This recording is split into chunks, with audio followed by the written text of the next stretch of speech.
rising numbers of mental health-related diagnoses, the likelihood of encountering patients with mental health issues has increased exponentially.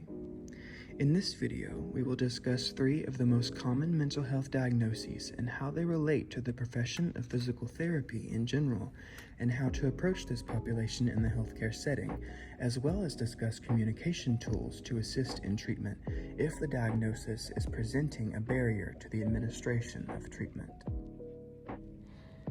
Dementia is defined as the loss of memory, language, problem solving, and other thinking abilities that are severe enough to interfere with daily life.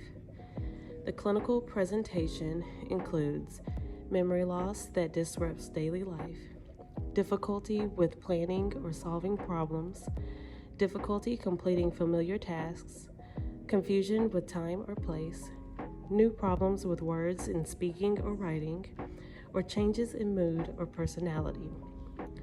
Common risk factors include being over the age of 65, having a family history, genetics, head injury, or heart disease.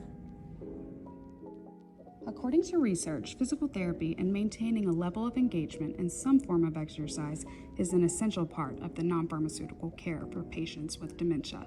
Physical therapy helps this population maintain mobility, improve both physical and mental health, and regain balance to help reduce fall risk.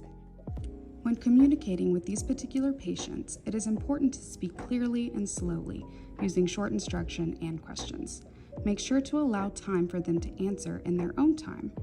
Remember to not complete their sentences, as this could discourage any conversation or feel pressured to speed up their answers. Try not to patronize or ridicule what they say. You can acknowledge what they say even if they do not answer your question or what they say seems out of context. Show that you've heard them and encourage them to say more about their answer. Overall, building rapport with your patient and keeping a routine allows for optimal results and better outcomes with their physical therapy. The definition of anxiety is sudden feelings of intense, excessive worry concerning ordinary or everyday situations.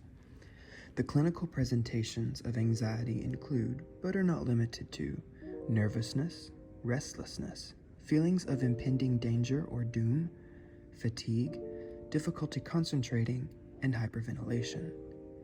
Risk factors associated with anxiety include a history of trauma, a family history of depression, a disturbed family environment, and/or childhood sexual abuse. While we want to focus on the manners in which we facilitate psychological benefits for our patients, it is important to understand our scope of practice. If you suspect that a patient has anxiety or other psychiatric disorders, determine whether they have the appropriate care and make necessary referrals.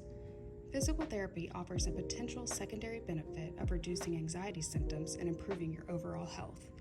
It can also provide a routine and a sense of structure, which can lower anxiety levels. Forming good habits optimizes the physical therapy experience. Building rapport with your patients who have anxiety is essential. Provide a clear summary of the treatment plan with your patient. Be sure to avoid medical jargon and be clear and concise. Don't forget the importance of multimodal communication. In addition to verbal instructions, provide written instructions. Provide one instruction at a time and allow time for questions or clarifications. Once trust is established, physical therapy has the potential to become a safe place for your patient. Depression.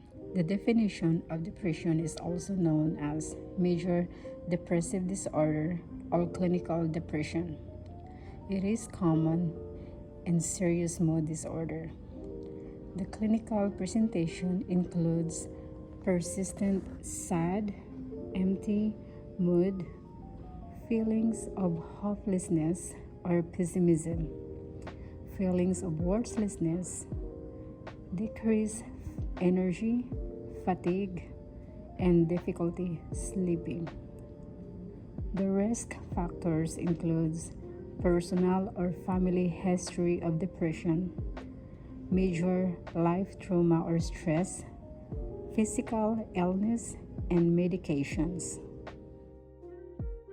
physical therapy can treat more than aches and pains related to injury, it has been shown to improve patients' moods as well. Along with external support and a sense of achievement, exercise has shown to have an antidepressant effect. A licensed therapist can show patients with chronic pain how to relieve their symptoms and improve function. When encountering this population, it is necessary to be patient and understanding. Provide encouragement and acknowledge functional gains, no matter how small.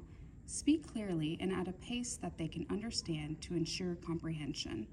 Make positive suggestions and treat the patient with dignity and respect. We hope that you found the information in this video beneficial and can apply it in your current or future practice. Thank you for watching.